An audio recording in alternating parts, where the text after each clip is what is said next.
There are moments in life when everything you thought was true shatters in an instant. My name is Zakir. I was born into devotion, discipline, and unshakable faith, but nothing could have prepared me for what I encountered in the holiest place on earth. This is not just a story of religion or conversion. It is a story of a broken heart, a supernatural encounter, and a love so fierce it redefined my entire existence. If you've ever felt empty while doing everything right, if you've ever asked why your prayers go unanswered, stay with me.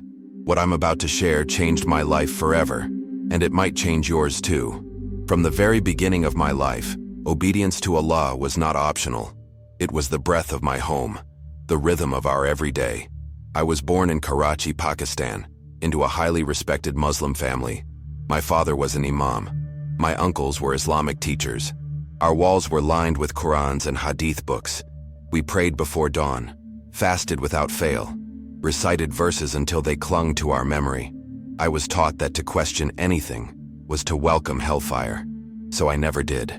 I wanted to be the perfect son, the kind who not only followed but inspired others to follow, the kind who would earn his way to paradise, one prayer at a time. By the age of 10, I had memorized entire surahs. By 12, I was teaching younger boys in our neighborhood how to pronounce every Arabic letter with precision. People came to me for advice. My father looked at me with pride. And yet, in the quiet of night, when the crowds were gone and the rituals ended, a silence would surround me that made my soul ache. I never dared speak it aloud, but deep inside, I felt a hollow space that no number of prayers could fill. I cried while I prayed. I begged for Allah to speak, but all I heard was silence. They told me that if I was faithful enough, peace would follow. So I tried harder. I fasted more. I added extra rakats to my daily prayers. I studied harder, memorized more, avoided even the appearance of sin. But the emptiness stayed. I felt like a man climbing a ladder that disappeared into the clouds, never seeing where it ended, and never knowing if it mattered. I began to wonder quietly, dangerously, was I broken? Was my heart too wicked to ever feel what the elders described as submission's peace? The fear of that question kept me trapped. I didn't want to be an apostate. I didn't want to dishonor my father. I didn't want to be the disappointment of our lineage, so I buried the ache deeper. I masked it with louder prayers. I wore a smile that my soul didn't match, but the contradiction inside me kept growing. I looked at others worshiping and wondered, do they feel it too? Or are they just better at hiding it? I needed to know, but I was too afraid to ask. That's when a single thought began to form in my mind. Quiet at first, but persistent. Maybe Hajj will fix me. I had heard all my life that those who complete Hajj with a sincere heart are washed clean, made whole. Maybe, just maybe, if I walked where the Prophet walked, if I saw the Kaaba with my own eyes, this ache would finally be healed. It became an obsession. I saved for 5 years. I turned down comforts. I stored every rupee I could. Hajj was no longer a pilgrimage. It was my last hope for peace. When I finally had enough, it felt like salvation was within reach. My family celebrated. My father prayed over me. My neighbors hugged me and called me blessed. But inside, I wasn't going for blessing. I was going for rescue. I told no one of my desperation. I boarded that plane with trembling hands, hiding the storm within me. I didn't want anyone to know that the man they saw as a pillar of faith was quietly falling apart inside. I was going to Mecca not to honor tradition, but to beg God for a sign that he had not forgotten me. If you've ever worn a mask so long that you forget your own face, I see you. I was you. And if you're watching this, hoping there's more to faith than ritual and silence, I need you to listen closely. Because what happened next was not just unexpected, it was impossible. And yet, it happened. Press the like button if you've ever searched for more than religion. Share this if you know someone who needs hope. And stay with me, because the story is just beginning. The moment my feet touched the ground in Saudi Arabia, I felt overwhelmed. Not by peace, but by expectation. There I was, surrounded by millions, all chanting in unison, moving as one. It should have felt divine. It should have been the answer I waited for. And in a way it was, just not the way I thought. As I approached the Kaaba for the first time, tears streamed down my face. I thought, this is it. This is the moment everything changes. I stretched out my hands. I whispered my prayers louder than ever before, but inside I was begging, not for routine forgiveness, but for proof, for nearness, for a voice. And yet again, I heard nothing.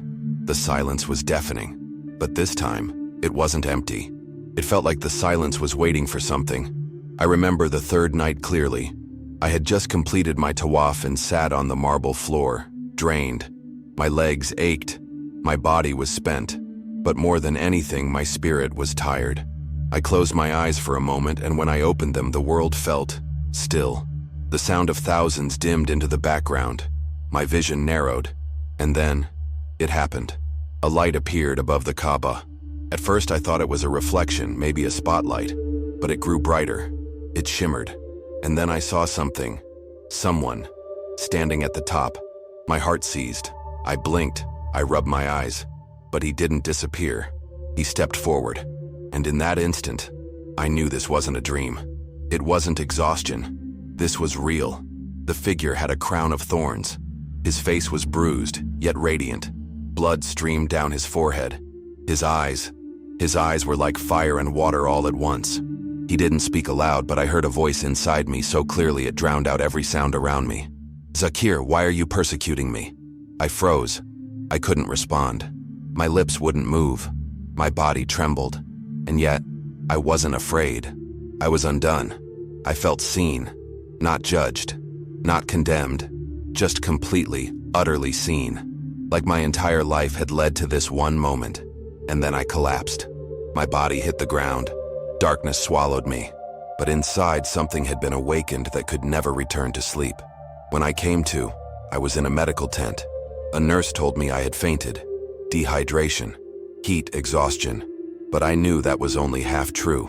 I had seen something, someone, who changed everything. That night I couldn't sleep. I kept hearing the question, "Why are you persecuting me?" I wasn't a Christian. I didn't follow Jesus. I had never respected Christianity. Yet here I was, haunted by the face of a man I had only ever known from debates and denouncements. But what I saw, what I felt, it wasn't a religion. It was a person, and he was calling me. I returned to Pakistan shattered. I couldn't fake a testimony. I couldn't share emotional stories about my pilgrimage because the truth was something I didn't have words for. I stayed silent. I avoided my father's questions. I locked myself in my room for days. I cried like a child, whispering into the dark, "Jesus, if that was really you, speak again." And something shifted. The air felt heavier. My heart pounded. Warmth flooded my chest. Tears poured without restraint. I didn't know how to pray as a Christian. I didn't know any doctrine. All I knew was that something inside me was breaking free. I whispered again, "Jesus, I saw you." And in that moment, I surrendered. But surrender didn't mean understanding. It didn't mean peace. Not yet. What followed was fear, shame, confusion. I had no one to talk to. I was alone, in a house filled with devout Muslims, carrying a secret that could cost me everything. I kept praying 5 times a day to keep appearances, but every time I bowed, my heart cried out to Jesus, and every time I whispered his name, tears would fall. It felt like betrayal, but it also felt like home. I began to realize this wasn't rebellion, this was rescue. Quiet, costly, real. If you've ever had a moment where everything changes, where truth finds you instead of you finding it, you know what I mean. And if you're watching this, caught between fear and faith, torn between who you were and who you're becoming, hear me clearly. You're not alone. You're not crazy. You're being called. And you don't have to figure it all out today. Just whisper his name. Just ask. He will come. He always comes. If this is reaching you, share it with someone who needs hope. Comment, "I'm listening" below if you're on your own journey. We're in this together. My secret couldn't stay hidden for long. One evening, my younger sister Rama knocked on my door. She was just 18, but sharp. She noticed everything. She asked why I had been skipping some prayers, why I seemed distant, why I hadn't spoken much about my Hajj experience. I tried to lie. I told her I was tired, overwhelmed, still processing. But she pressed on, gently but persistently. Then came the moment I feared most. She said she'd heard me crying in my sleep, that I had whispered a name. Isa. Jesus. I froze. Everything in me wanted to run, to deny, to protect her from the truth. But she had already seen too much. I begged her not to tell anyone. I pleaded with her. Please, Rama, don't speak of this. She looked at me for a long time, eyes filled with both shock and sorrow. Then, she stepped back and quietly said, "So it's true." She left without another word. My heart was in my throat. I knew what would follow, and I was right. The next morning, my father entered my room. He didn't knock. His face was pale with rage. In his hand was the Quran. He slammed it on my desk and demanded to know if I had truly said the name of Jesus. My silence was his answer. That silence cost me everything. He slapped me with the fury of a man betrayed, called me cursed, possessed. My uncles came. My mother wept in a corner, holding a scarf to her face. I was dragged into the living room and interrogated. They asked what I saw, why I would abandon the truth, if I had become a Christian. I tried to explain. I told them about the Kaaba, the vision, the voice, the warmth. I told them I wasn't rebelling, I was responding, that Jesus had come to me, that I had seen him, that I couldn't deny what I knew was real, that I didn't choose this. I was chosen. My words were met with fury. One uncle spat at my feet, another called me a dog. My father said the words that shattered my soul. "You are no longer my son." That night, they locked me in my room with no food, no water, just a Quran on the floor and a soul on fire. I whispered his name again, Jesus, over and over. Each time strength returned to me, not in my body but in my spirit. I wasn't alone. Even locked in that darkness, I felt surrounded, not by hatred, but by love. A love I didn't earn, a love I couldn't escape. 3 days later, they brought in a sheikh, an exorcist. They believed I was possessed by a jinn. He chanted for hours, poured water over my head, screamed into my ears. I didn't resist.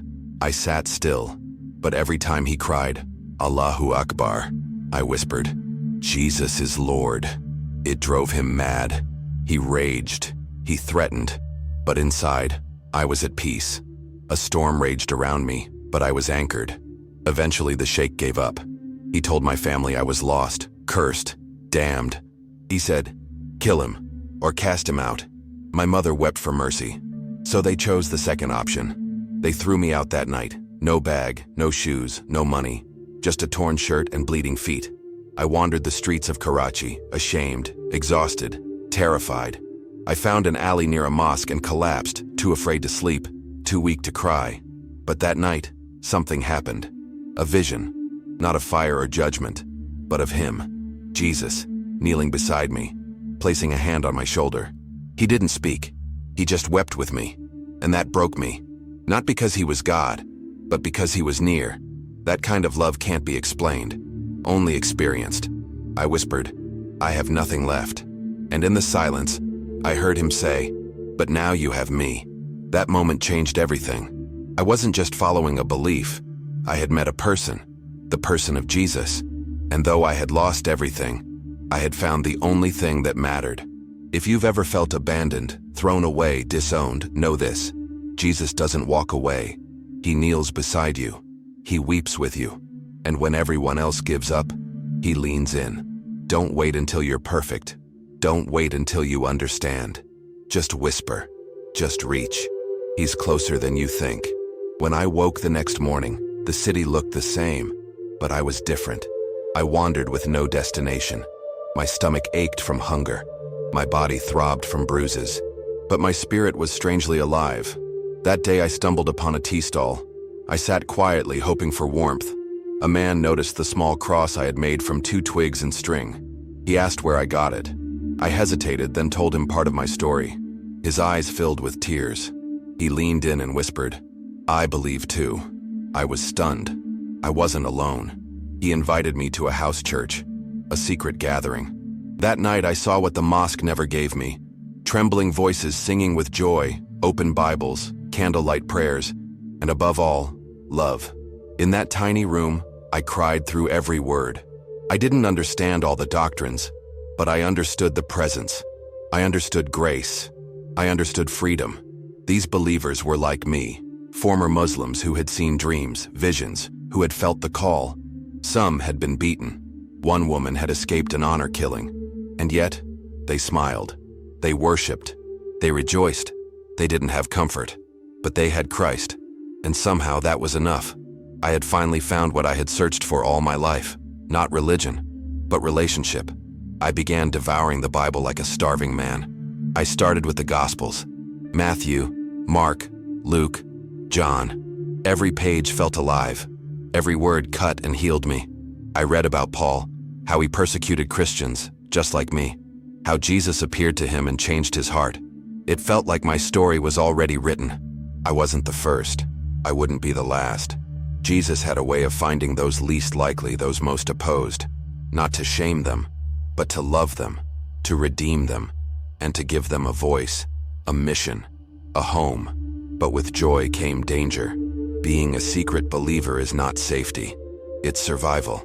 I couldn't walk openly. I couldn't speak freely. I was always looking over my shoulder. And one night, the danger found us. One of the young men in our church, Kareem, was arrested, caught with a Bible page in his bag. They tortured him. He never betrayed us, but someone else did. Rama, my sister. I don't say it with bitterness. I believe she didn't know the cost, but it hurt more than any beating. Betrayal from blood is a wound that cuts to the soul. One night around 3 a.m., the door burst open. Radical youths, chanting, armed with sticks and knives. Someone had told them where we met. Chaos erupted. Furniture shattered. Candles went flying. I was dragged by my shirt into the street. One of them shouted my name. Zakir, the apostate. They beat me without mercy. My ribs cracked. My face split open.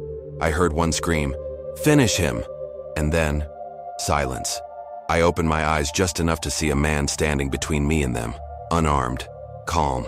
And then I knew. Jesus. Again. He didn't fight. He just stood. And one by one, they backed away. I passed out. When I awoke, I was in a small clinic run by a Christian NGO. A believer had carried me there, risking his life. I couldn't walk for weeks, but my spirit had never stood taller. The nurse cried when I told her everything. She held my hand and said, "You are suffering with Christ." That phrase stayed with me. Not punished, not abandoned, suffering with him. He wasn't far. He was there, in the fire, in the blows, in the blood. I asked the doctor if I would heal. He smiled. "Your body will, but your heart is already stronger than most." And he was right. When I was finally strong enough to walk again, I returned to what remained of the house church. Some had fled. Some had gone deeper underground. But a small remnant stayed. They welcomed me like family. No questions, no judgment, just arms that embraced my brokenness. In that room, I understood something I had never known before. The church is not a building. It's not a sermon. It's not even safety.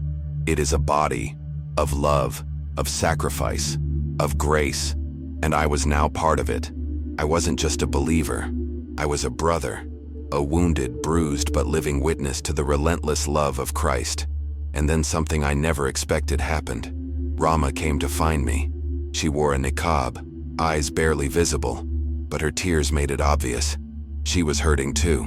She whispered, "I didn't know they would try to kill you. I just wanted them to talk to you. I didn't mean for this." Her voice trembled. She looked like a ghost of herself.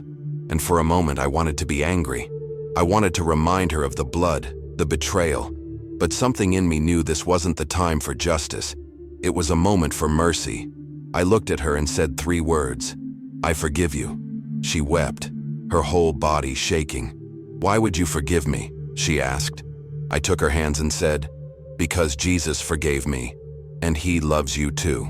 She didn't say anything else. She turned and left. But something had shifted. A door had opened. A month later, she returned. Not with accusations, not with tears, but with a request. She asked for a Bible. My hands trembled as I handed it to her. She didn't say much, but she didn't have to. I saw it in her eyes. The search had begun. The same hunger I once carried was now in her, and I knew Jesus had begun to call her too. Now I live far from the city where I was born. A Christian family took me in. I use a different name in public. I don't go to churches. I still carry the title of apostate in the eyes of many, but in secret rooms behind locked doors, I teach. I translate the Bible into local dialects. I help new believers understand who Jesus is. Not just a prophet, not just a teacher, but Savior, friend, Redeemer, God. I no longer live for the approval of men. I live for the truth that found me in my darkest hour, and I'll never be silent again. I've learned that following Jesus doesn't mean your life gets easier. Sometimes it gets harder, but it also becomes real. There's joy in the suffering, peace in the chaos, and purpose in the pain. I wouldn't trade what I have now for all the safety in the world, because in knowing Christ, I've found everything. My story isn't unique. Across the world, others like me are seeing dreams, hearing voices, having visions. Jesus is calling the least likely, the most devout, the most forgotten. And if you're watching this right now, maybe He's calling you too. I don't have all the answers. I still carry scars. I still wrestle with fear. But I have met the one who sees me, who found me, who stood between me and death. And He is worth it all. I speak not from theology, but from encounter. I'm not asking you to believe a doctrine. I'm asking you to ask a question, whisper His name just once.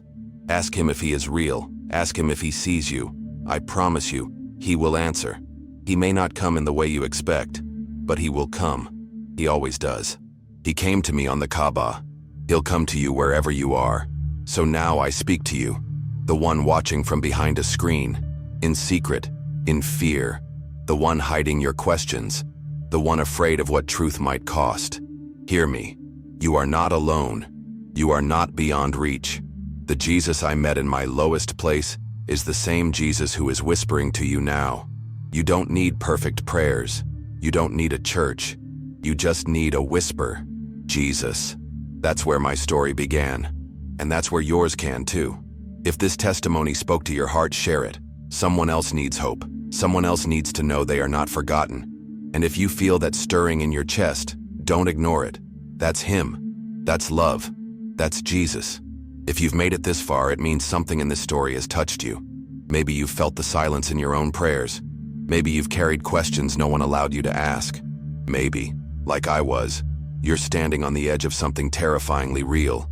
A love you can't explain. A presence you can't ignore. Don't run from it. Don't bury it. Jesus doesn't come to condemn you. He comes to find you, to lift you, to stand beside you in your darkest hour. He stood with me when everyone else walked away, and He will stand with you too. I'm not asking you to convert to a religion. I'm asking you to meet a person, the person who changed everything for me, who saw me in my pain, who called my name when I didn't even know how to call His.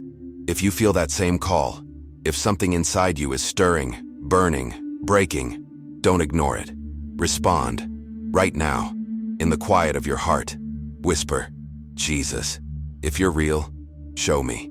That's all it takes. That's how my story began. And I promise you, He will answer. Don't stay in the shadows.